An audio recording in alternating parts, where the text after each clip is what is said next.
I think it's pure enjoyment of being able to do everything myself, and being in that very moment when I'm in the studio and I'm in that moment where I'm writing beats, I'm trying to get a message across, and that sort of stuff. I think that's sort of like my element right there. And then when I'm DJing for the right audience, when I'm DJing, and I come up with some brand new technique on the controllers, I start to feel really, really good. I feel really uplifted, It's just a moment.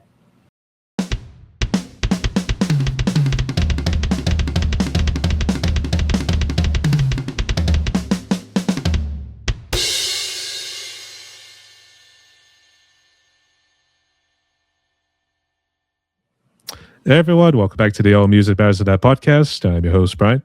And today I welcome a very special guest. We welcome the lovely, the Juz Show. How are you doing today? I'm doing great now while I'm here, Brian. How are you doing? I'm doing good, though. I think my mom would say this is well past my bedtime, so... Oh, I feel that.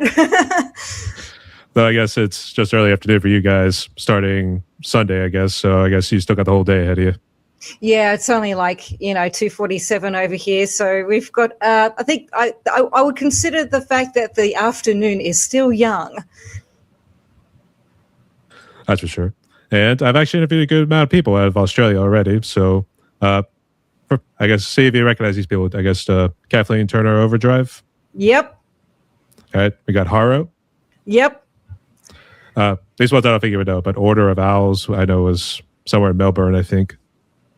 Yep, there's quite a fair few people that even I've reviewed on my show, Juz Reacts on YouTube. So that sure is a beautiful thing how they're all flocking over to your fan base, which is really good.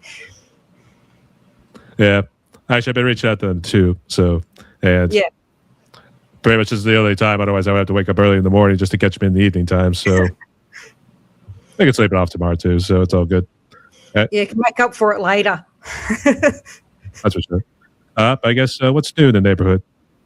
Not a whole lot. I'm just carrying on as usual, writing some music, and I'm getting fit, so I'm starting to lift weights again. Small weights, not big ones. I don't want to become a tank or any of that.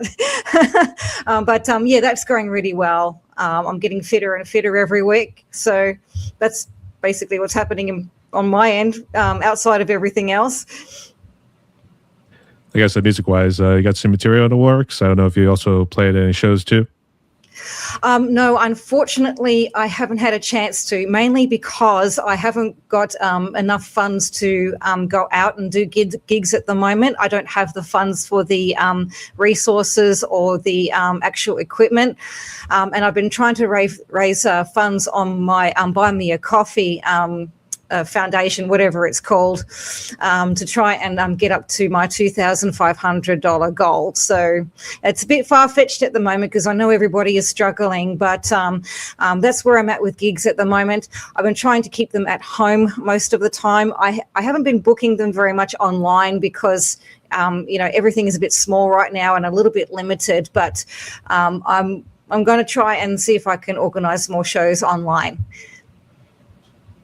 More like a live stream, like kind of what you did back in COVID, that sort of deal? Yeah. Well, I used to DJ quite often on places like TikTok and Mixcloud, but I started to feel a little bit discouraged after a short period of time, and I got sick of maintaining consistency. I just wanted to, keep writing the music more than I wanted to perform.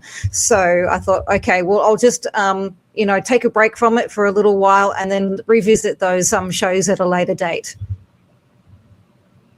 I don't know if I asked earlier, but did you say which part of Australia you're hailing from?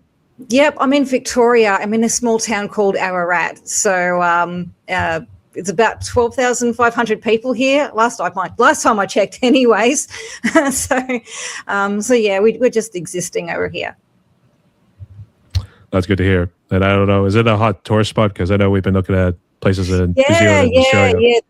The Grampians is a huge tourist destination. During the high seasons in summer and spring, we get a lot of tourists from Melbourne and all over the world coming down this way. Ararat's considered to be kind of like like a gateway to the Grampians. So there's a lot of people that pass by in their caravans and so forth. So yeah, traffic can be a little bit weird during that time of the year. Well, it is on our bucket list, so eventually we're trying to get there. But it seems like we want to do a 2-in-1 with New Zealand, and it jumps to Australia afterwards, since it's about a 2-day flight over there. Well, you're more than welcome to come and visit Ararat. I don't know if it's on the list, but I will hold you up to it too if we are able to come out. So, all good. Right. But fingers crossed, we'll see what happens here too. Touch wood. Bucket wood. That'll do. Okay. So I guess the Juz Show itself, I guess, was it also sort of a podcast like what we're doing right now, that sort of thing? Oh, it's the everything show, really, when you think about it. You know, I do a lot of things under this alias. I not only write the music, but I also do video editing, along with, my own branding, creating my own reels and so forth. Also, I run a business called Echo Pulse Music Australia that mostly handles audio mastering. And on top of that, that's all. That's mostly everything else that I do outside of the music and Juz Reacts on YouTube. Well, I guess we'll go ahead and start with the history in that case. So I'm not too sure how the whole history here works. So I guess let's start back at the beginning, I guess, when you were just a wee lad. So, okay. Wow, young lady, we should probably say. No, we're trying to be nice. I'm trying to be nice. So, all right. Let's start back at the beginning there, too. So I guess what's your backstory and how did you get to this point? Okay, from the very, very beginning. I didn't take music very, very seriously until I was 14. My mum overheard me singing in my bedroom one afternoon after school, and she decided to, get me to do some singing lessons. And ever since then, I've just been writing lyrics and, on top of that, in my early days, trying to get into duos, acoustic duos and so forth. It was really good while it lasted. Didn't reach the gigging stage, but it was really good to be able to work with other artists during that period. And then later on, much later on, I decided to produce my own music and start learning the ropes of music production. So it's just been like 28 years of trying to figure it all out and figure out how to do it all myself, really enjoy and trust the process while I'm at it. Are you strictly a vocalist, or do you play any other instruments? I used to play guitar, but that fizzled out after a couple of years. I still have my guitars. I own a Viper 400 and I own a Martinez that had the pickup built in when I was dating back from when I was 16. It was my first guitar, the acoustic. I don't know if you call this a musical instrument, I'm sure, but to me it is. I started learning how to DJ on my DJ controller. So I spent the past year trying to get really confident with that. So at the moment, I'm playing other people's music, but I want to eventually start writing my own remixes and start integrating all of that into my DJ work. So that's where I'm at right now, musical instrument-wise. And, of course, I used to play the piano when I was much younger. I guess, is that like a sort of turntable in a way? I don't know, because that's what I think of with DJs. Sort of. It's similar to like CDJs, but it's all digital at the moment. So it's not like, vinyl where you put do it all basically manually. It's where you're just playing files and you're playing the songs and you're learning how to transition between each song. Okay. But I still have so much to learn. I'm still a bit of a baby DJ. Hey, you always got to start small and work your way up, as they would say. Yep, got to start somewhere. I guess if you look to a particular group that you always kind of remix, I don't know if it's like Linkin Park or something. I mainly do music that I think that makes people move. So I'm leaning towards remixes of Moby. There's a remix I do called Good Time by System of a Down. And sometimes I play remixes of 80s and 90s tracks as well, just to mix it up a little bit. Pretty much stuff like that. All right. So I guess when did the Juz Show officially enter the scene? So I guess. Oh, Jesus, that's a million-dollar question, isn't it?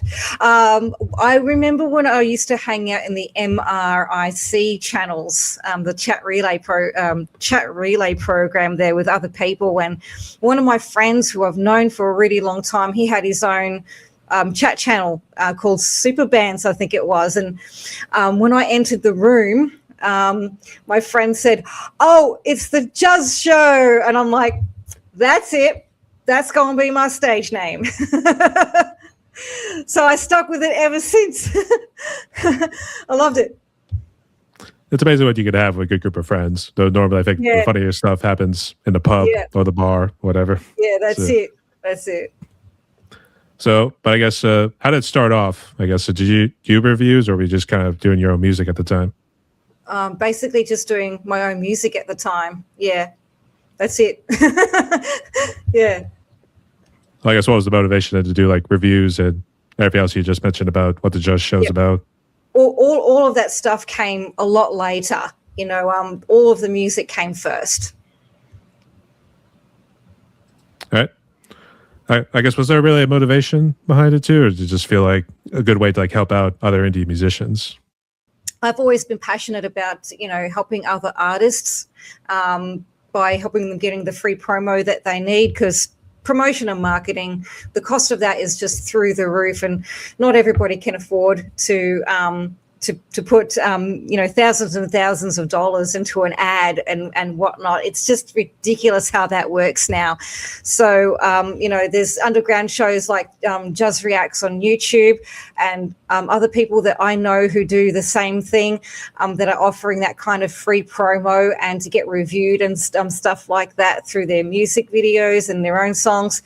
It's just it just makes me feel rewarded when I help other artists.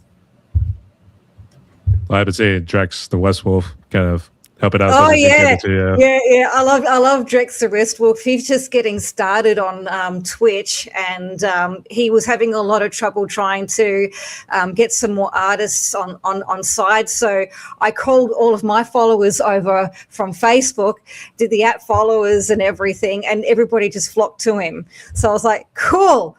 I'm glad that I was able to help to a certain degree and create some sort of small impact.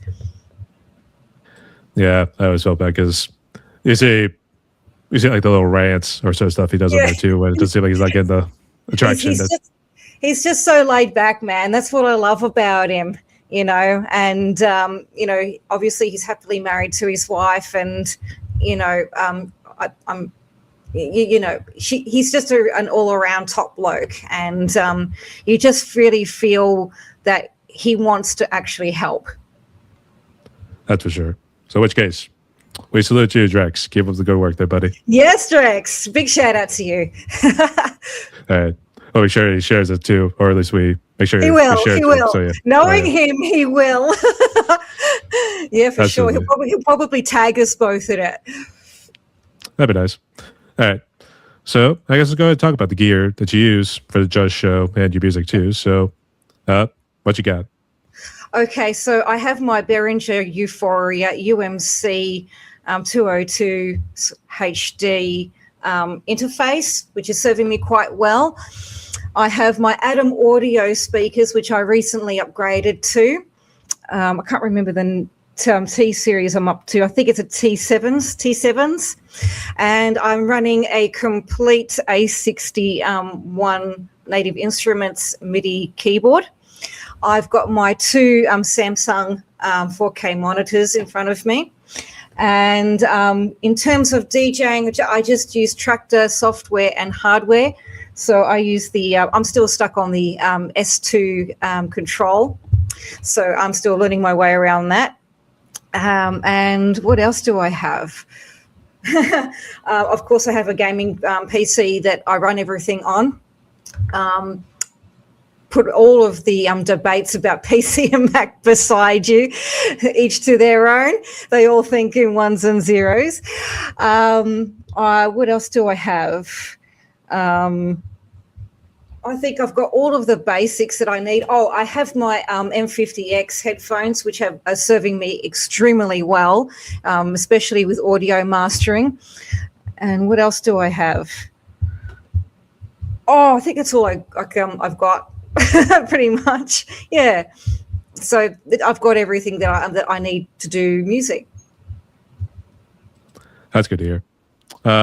I guess, do you still play piano or guitar these days, or if you kind of like distance yourself from all of them? I haven't played guitar in so long, man, but I still got my 2 guitars there in case I get a burst of inspiration to start practicing again. I still play piano for the sake of, entering notes into my DAW. I use FL Studio Producer Edition, kind of hanging out for Producer 2026 to come out. So I want to see what's in store for that one. So, I'm still playing here and there, still singing. I've practiced almost every single day with singing, which is pretty good. Yeah. That's good. So I guess talk about the studio here. So I guess not sure how long the studio's kind of been around here too, but what can you tell us about the Juz Show's behind the scenes sort of moment here? There you go. I guess, is this a part of your room right here? I don't know if it's... Yeah, this is a part of my living room behind me. Okay, that's cool. So, and maybe this could also delve into the challenges right here too, but I guess, first off, have you always lived in Australia your whole life? I don't know if you kind of jumped around a little bit. Yep. Yeah, my entire life. I was born in Sydney, and then I lived in Melbourne for 9 years. And I had a lot going on in between towns. I moved up here to be closer to my mother because she moved up around this area first, and now I live around the corner from where she lives. So if they need me, they always call me. So and all I got to do is drive around the corner. So yeah, it's quite a peaceful town, and I'm not complaining so much. I wish I lived near the beach, though. I'm not going to lie. I mean, it always looked like all the major cities of Australia are along the beaches, and then they just have... Yeah. A lot of them are like you look at Melbourne, you look at Sydney, you look at Brisbane, Perth, Adelaide, Darwin. They're all kind of sort of coastal cities. But in Brisbane, there's no beaches there. There's just a river that flows all the way through the city. So that's the only thing that I know geographically, if there's such a word. Yeah. Something like that. So, yeah. I know you talked earlier, kind of struggling, not getting the gigs, that sort of stuff there too. But has that sometimes been a struggle being a musician in your tenure as a musician? Yeah, it's always been a struggle, man. I just never really got the chance to do paid gigs, and I've tried to put myself out there, but I thought maybe I should save up for proper music gear first. I guess, what other challenges do you feel like you face these days being the Juz Show? It is a challenge, yeah. I guess, which other challenges? Do you think maybe there's sometimes the marketing? Do you sometimes get negative reviews from bots? Oh yes, I get negative. Negative comments quite often when it comes to my music, and also, what did you say about the other part of the question? Sometimes with challenges, you sometimes get the marketing problem where you're trying to get your name out there. Also with the promos too. So yeah, or the marketing is also a really big thing as well. So those are the 2 biggest challenges. And I guess, how's the financial situation with Australia? Because sometimes with some countries, it's like expensive to like live in. Like, what do you think of Iceland and Switzerland, for instance? It can be very expensive to live in a small town too. I remember when you're able to rent a place here, you could rent a 2-bedroom house for 145 Australian dollars per week. Now you're looking at Oh, if you wanted to get like a 3 or 4 bedroom house, it's now like between 400 and 500 per week, which is really, really difficult for those who are only living on a pension or even like a job seeker payment from the government. It's really hard. Like it's virtually impossible for them now. I've been very, very fortunate to be able to have somebody who's been able to stay with me for a while, right up until they find a place, which I'm kind of dreading, to be honest, until they find a place and of their own, and I've got to find somebody else. But it's been really good. So I've been very fortunate to have someone who's been able to help me out, not only financially, but in other ways around the house, and to be able to do things that I can no longer do. That's what might strike a little deep here too, but I guess, what is it that keeps you going, both in the music world and even in real life too? I think it's pure enjoyment of being able to do everything myself. And being in that very moment when I'm in the studio and I'm in that moment where I'm writing beats, I'm trying to get a message across, and that sort of stuff. I think that's sort of like my element right there. And then when I'm DJing for the right audience, when I'm DJing, and I come up with some brand new technique on the controllers, I start to feel really, really good. I feel really uplifted, It's just a moment. And not to kind of still stick on dark topics, but COVID, I guess, was it kind of a little bit of a rock bottom moment for you too? Or I guess, how bad was it? Well, during that time, I was also a very, very heavy drinker. And I was working as a kitchen hand for a local RSL club here. Now, these RSL clubs, they're huge. You're taking care of up to 200 to 400 people, depending on the night or the day or whether you've got bookings. And it didn't affect my job at all. We had a system called JobKeeper, where we got a certain large amount of money. And it kept us in our jobs during that period. So it didn't change my job, but it just changed the whole entire vibe. You know what I mean? Like it was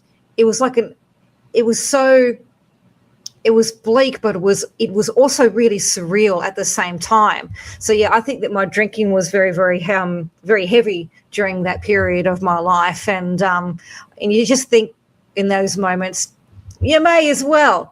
There's nothing else. You just got to wait it out. This is how we're going to wait it out, But yeah, I still worked. I'm sorry to hear that too. I guess, have you worked on moderately drinking, or have you kind of been like totally sober for a while now? I have been sober for 4 years. I quit 4 years ago. So I'm really, really, I'm really proud of myself. Actually, I feel very accomplished. Ever since then, I have been feeling so much better for myself and actually getting more things done musically, and starting new projects and picking up new skills and having a thirst for knowledge, and that is a beautiful thing. That's for sure. That's great. Give a clap all around. Everyone, when you see this part of the interview right here too, make sure to leave some clapping down in the comments. So I feel the love. I feel the love. I really do. That's good. I guess still kind of sticking with COVID, I guess. Did you do anything music wise? I don't know what you were doing, anything in the scene too? A lot of that was all put on hold.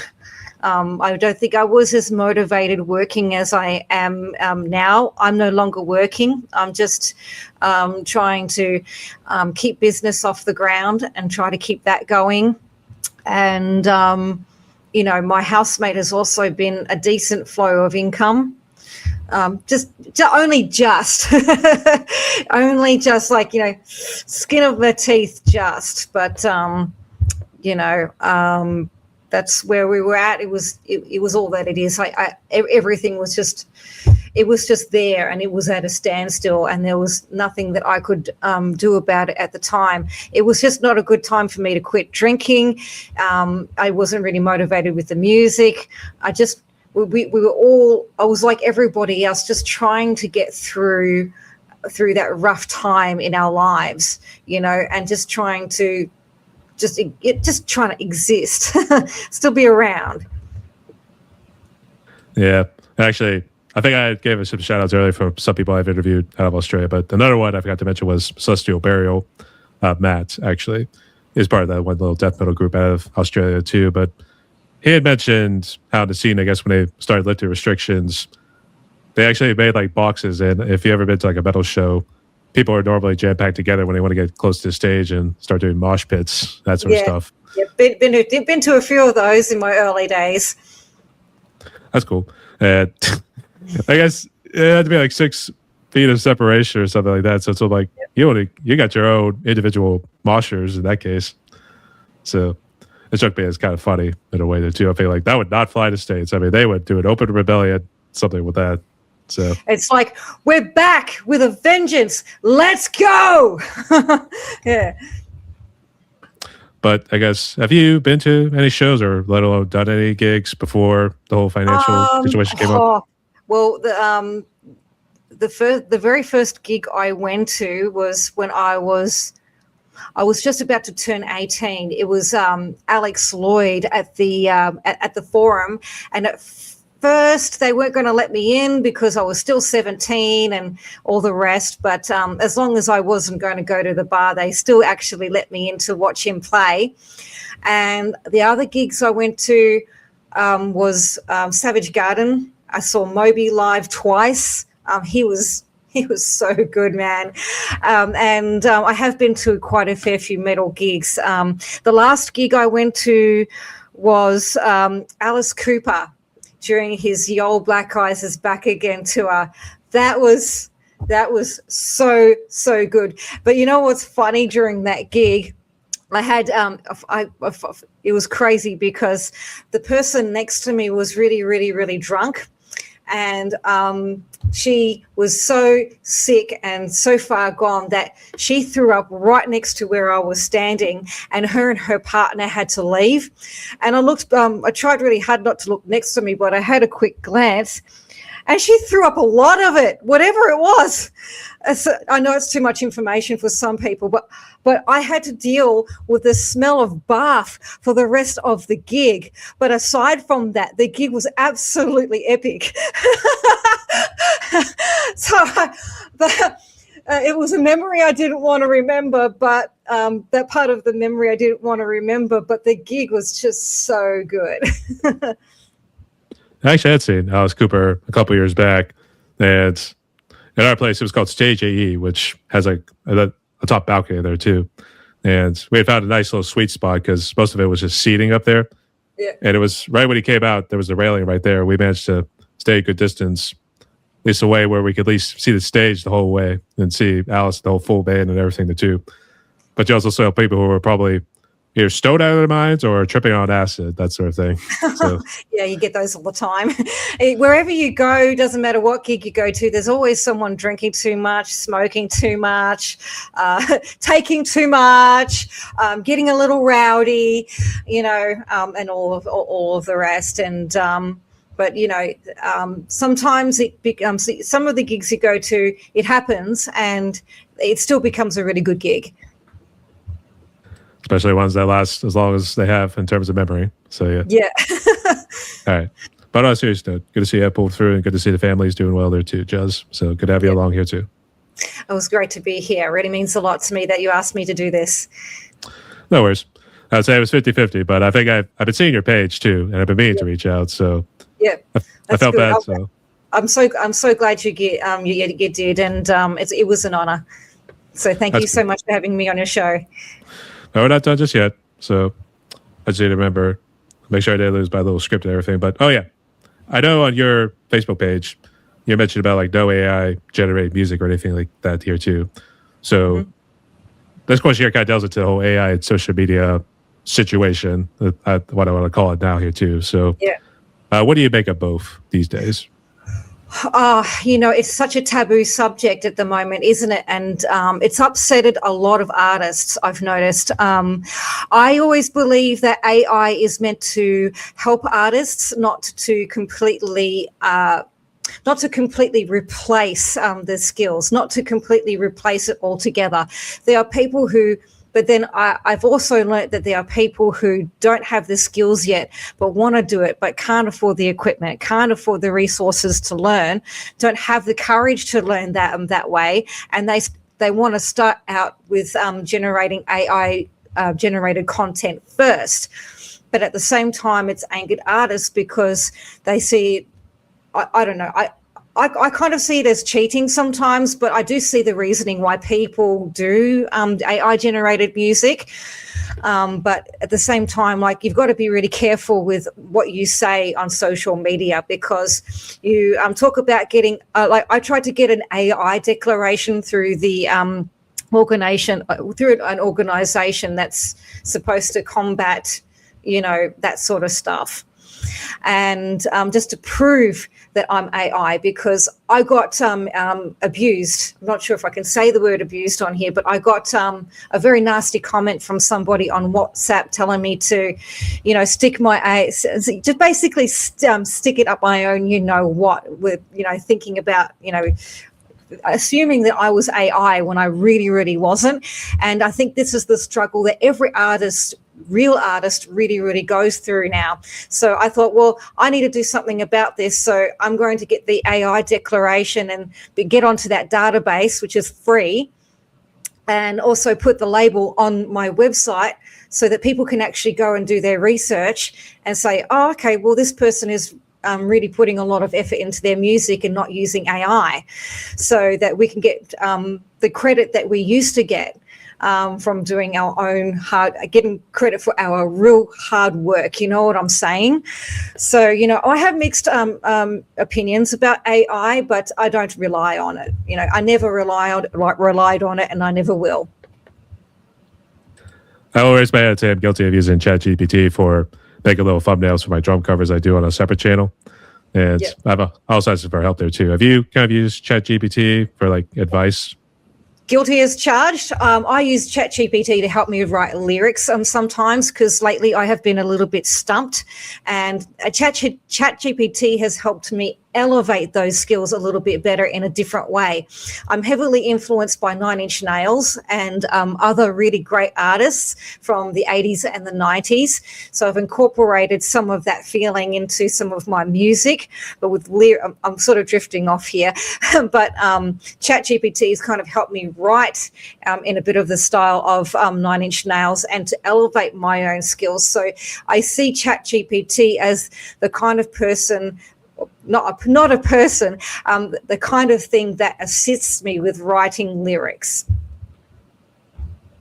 I guess for the social media aspect, first off, what social media are you currently on? I'm everywhere. I'm on Facebook, Instagram, Blue Sky, which is a slightly newer one.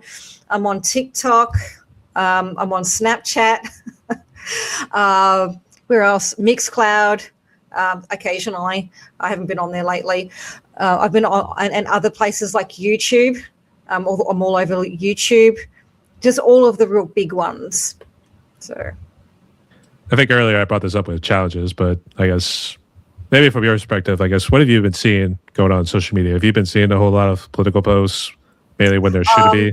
I've seen a lot of people. I've seen a lot of very nasty comments about AI.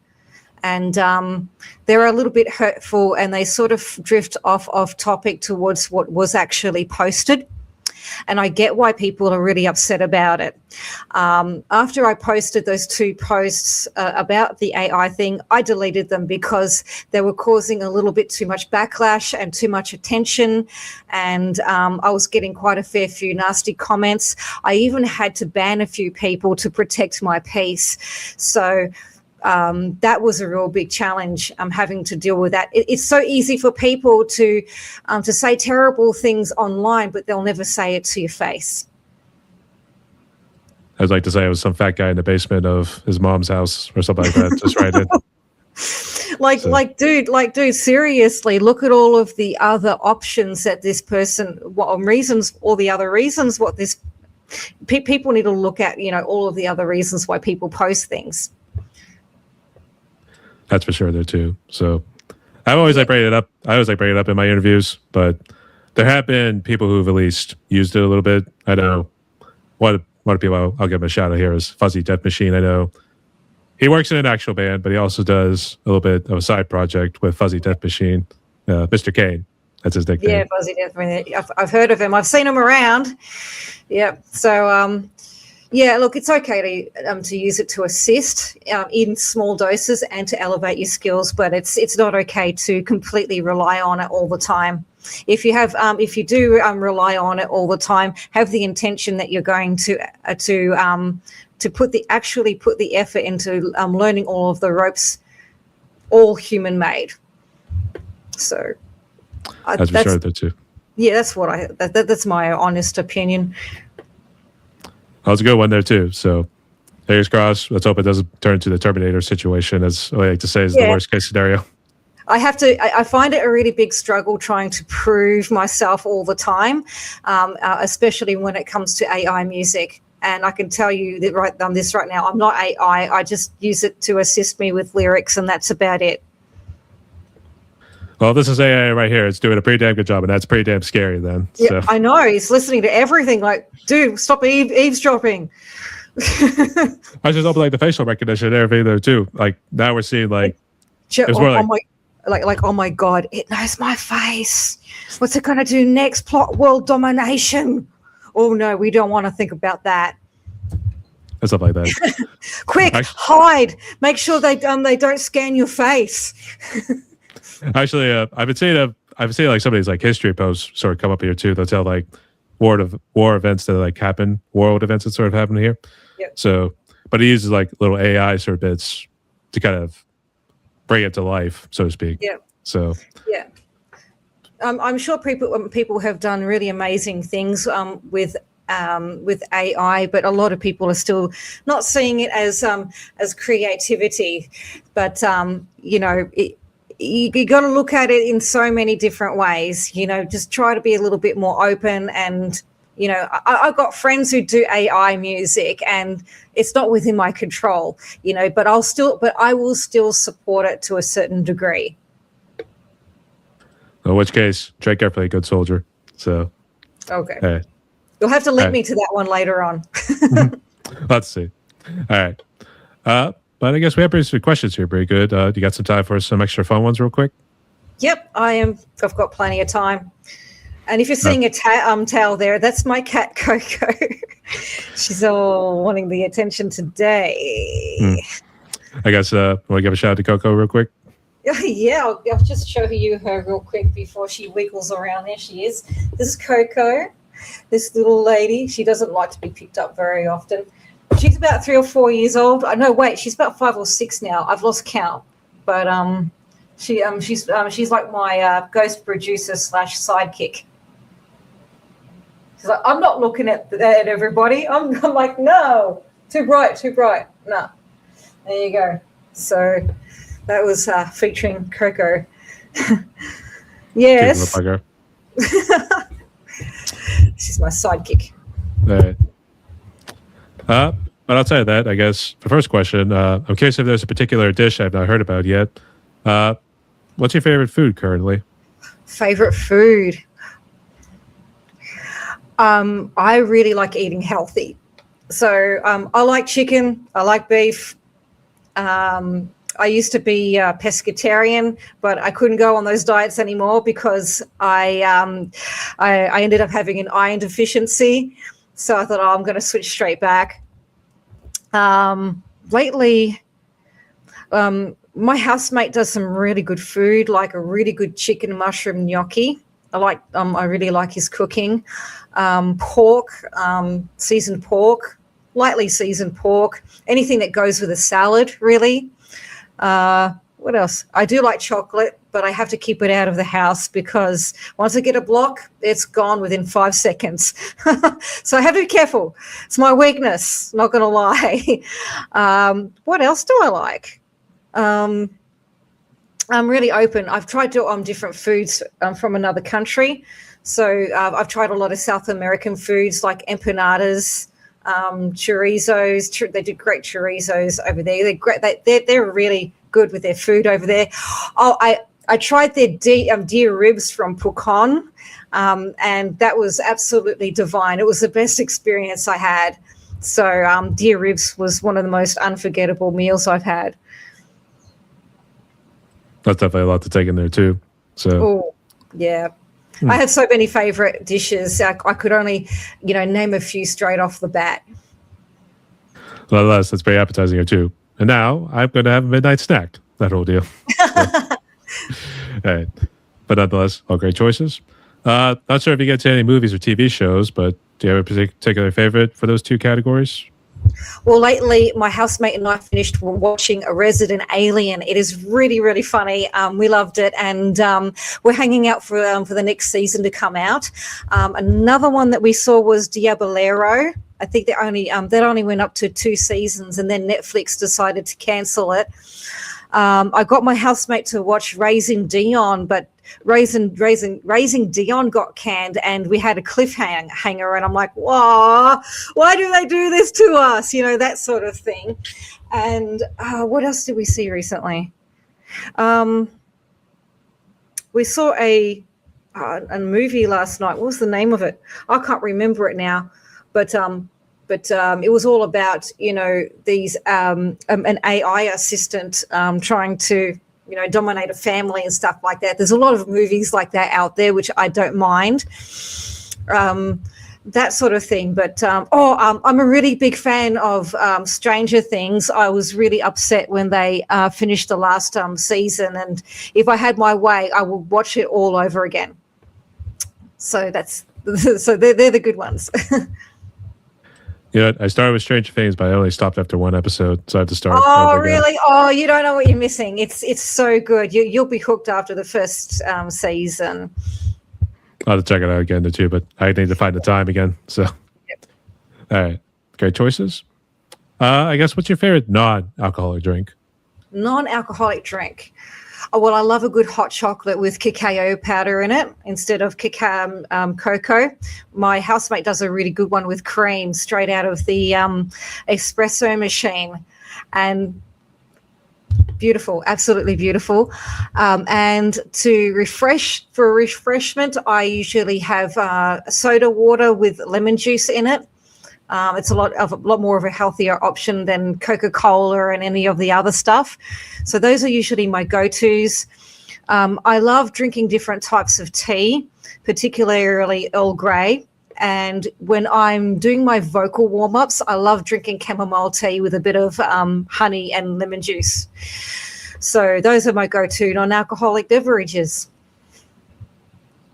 I'd say those are definitely new one there too, but I guess it is meant to be healthier because Coca-Cola is really just one of those short-term relief sort of drinks you just have right there, but it's not really particularly healthy for you. The lemon juice is kind of like basically just detoxifies your entire body, and you can use it as a non-toxic cleaning agent for everything else around your home. It's quite a versatile thing. Believe it or not, we actually do use lemon juice for the finishing touches.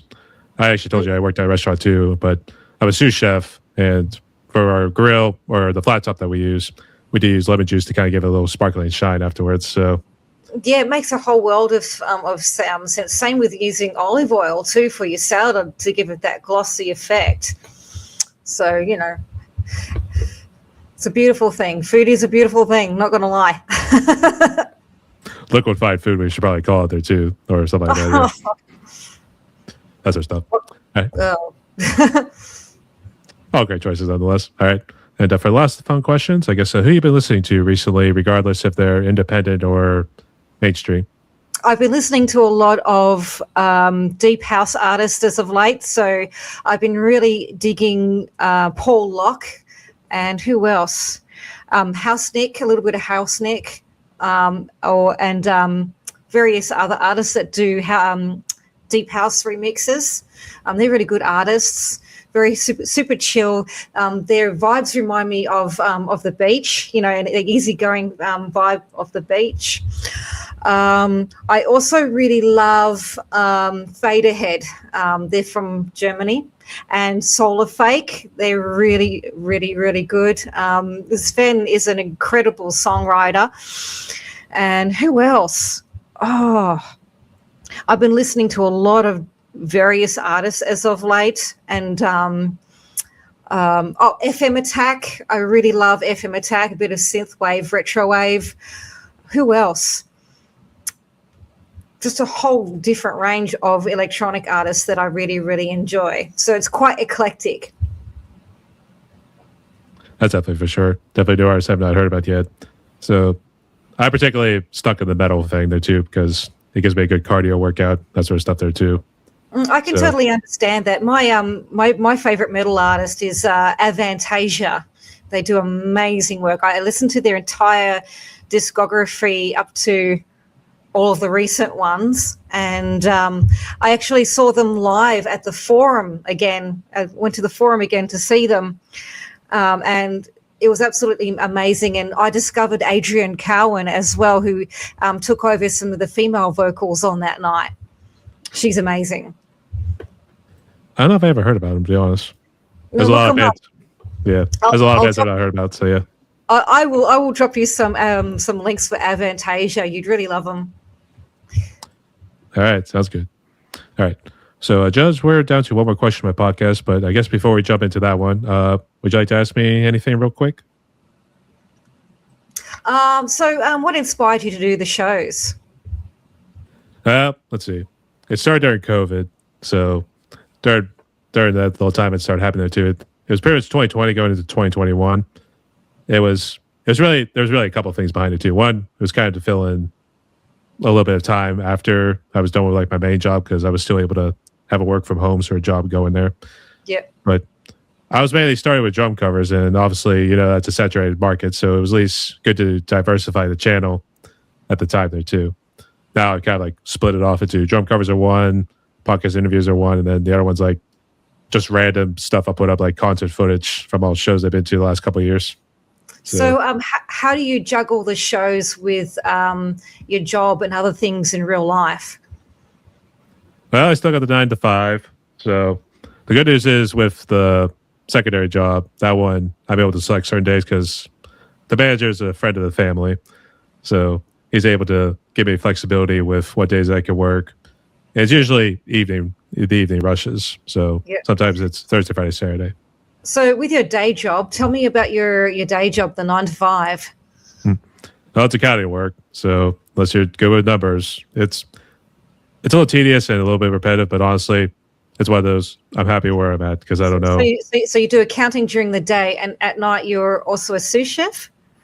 That's what the title I gave it, but it's basically sort of a jack of all trades. I help out, I cook food, and sometimes we'll take it out to the tables if our waitresses are too busy. So. Oh, okay. So, that's cool. It's great that you're able to juggle all of that with your two jobs outside of the shows, which is a really beautiful thing. And sometimes it can be a bit of a challenging, can't it? Like, what's your biggest challenge with doing all of that? I'd say time for one thing, because obviously you get home, you're a little mentally drained, to be honest, especially when you have to drive 40-some minutes to actually get to your place. Yeah. So really it's more so time, if anything, but I try to make it as best I can. And I also plan out what I'm going to do that night. And sometimes it's even spur of the moment too. Like, oh, I'm going to do drum cover tonight. That's the deal. I feel that. I really do. And can I ask you a slightly more personal question? Don't worry, it's nothing racy or anything like that. And you may not want to put this in your video, but do you have a wife and kids at home? Not yet, but technically still happily single at the moment. Oh, I understand. It's probably the best way to be in some cases, isn't it? At the moment. So yeah. Maybe at some point. I'm not really rushing myself to get to that point, because it seems like society and even what politics do, they kind of deter you from wanting to have like a little family-wise sense of affordability. It doesn't seem to be top of their radar, so to speak. Yep, I understand. I'm just cruising at the moment. Like I identify as queer, but these days it's just an umbrella term for the LGBT community and so forth. And I feel like I have the potential to love almost anyone, whether they're male, female, transgender, or even interracial.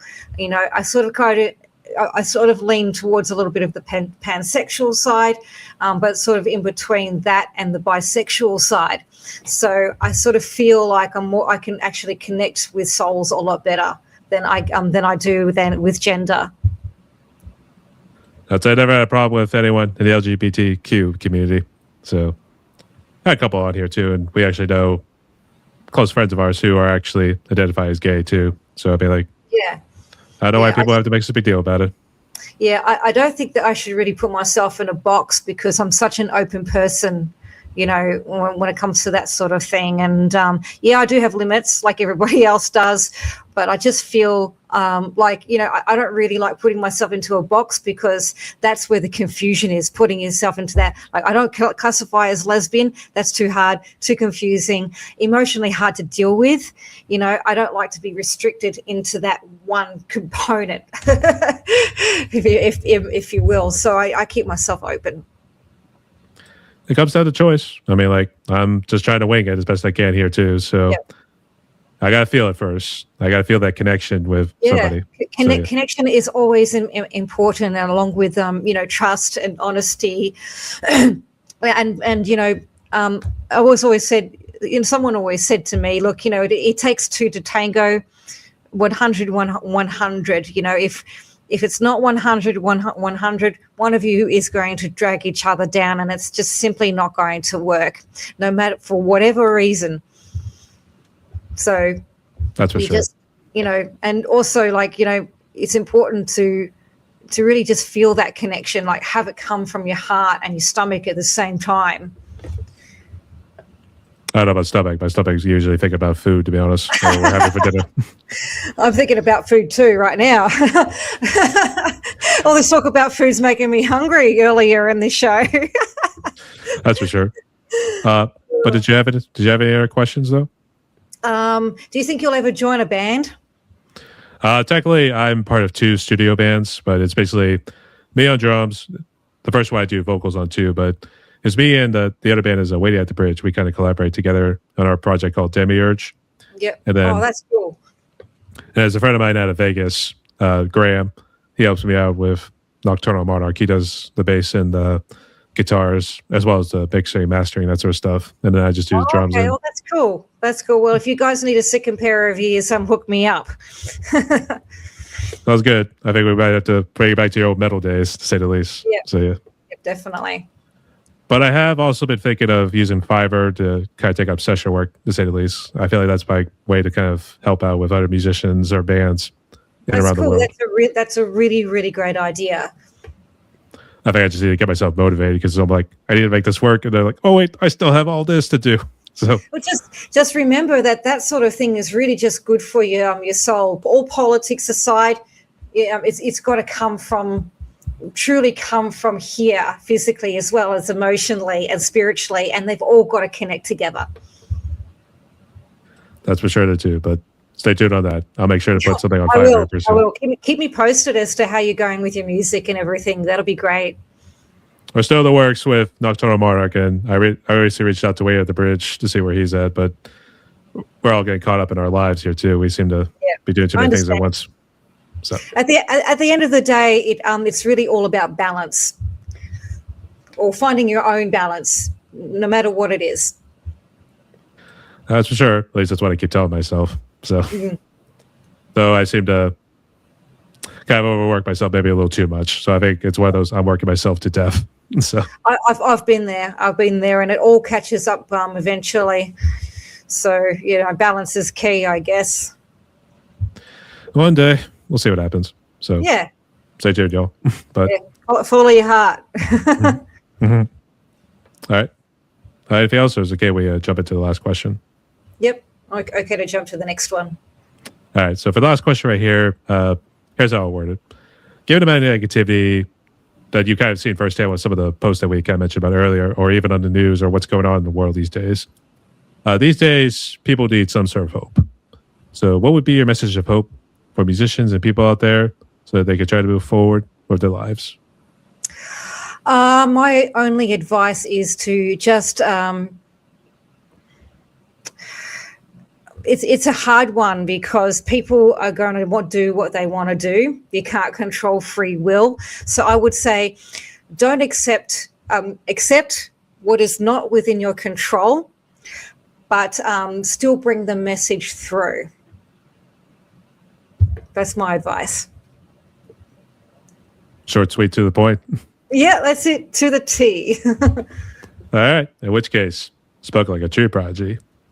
So I try my best. What can I say? I mean, we all can't be preachers, to be honest. So I mean, like, we try our best here. So otherwise, we might say this is the homily of the mass at this point. So, all right. But nonetheless, thank you so much for sharing that, Juz. Really does mean a lot. No worries. But we have reached the end of my podcast right here, and we talked a little under an hour. But I guess before we close out, would you like to give any shout outs to anybody real quick? Well, I just want to do a big shout out to the entire underground music community. Just keep on grinding, guys. Just do the best that you can with things. Like I said earlier, put all of the politics aside, put all of the division aside about AI and all that stuff.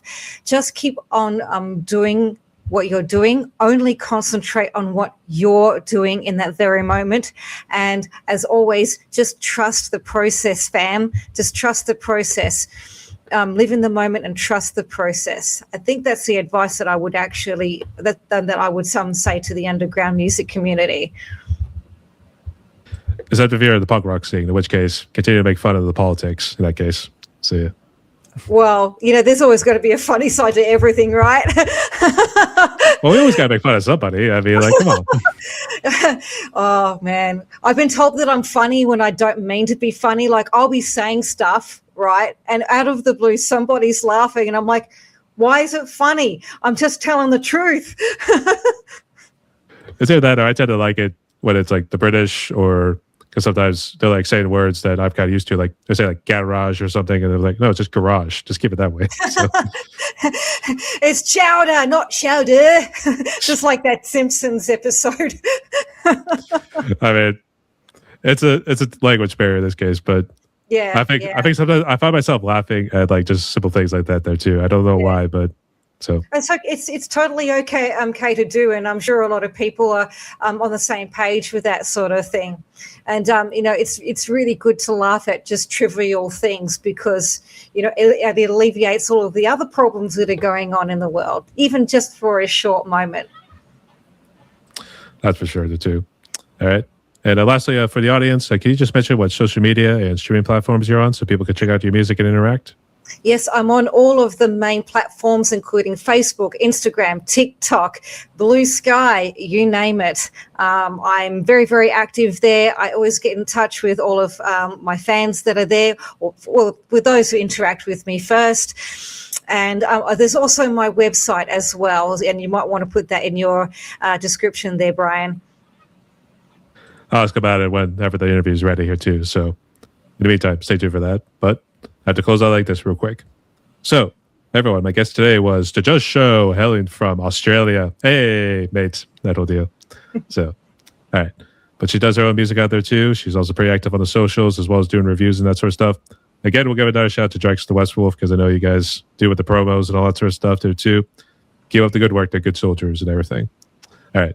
So, Juz, thank you again so much again for coming on here. So, you do stay safe. Rock on. And lastly, strike a pose for the audience. Stay tuned, y'all. So great to meet you all, and I hope to see you all out there one way or another. Mm-hmm. All right. But hold the pose. 3 seconds. Stay tuned, y'all.